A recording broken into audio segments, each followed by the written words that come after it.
So guys, এই সিজনে কি চাষ হচ্ছে মাঠে আমরা সেটা দেখব।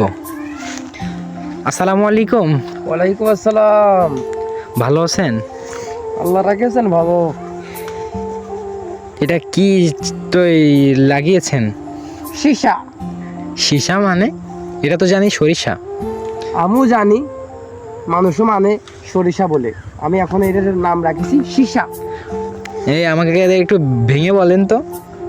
কয়দিন আগে একটা ভিডিও দেখিলাম, কি হ্যাঁ, পোলাওরে নিয়ে বানাইছে পিলাও। তারপর? আমিও এখন ভাব দিছি সরিষারে বানাবো সীসা। ও আচ্ছা আচ্ছা। মেনে নিতে হবে, তাছাড়া কোনো লাইন নেই। ও আচ্ছা আচ্ছা। তো এখানে কত টাকার বীজ লাগিয়েছেন বা কত টাকা আশা করছেন? এখানে বীজ লাগাইছি 500-700 টাকার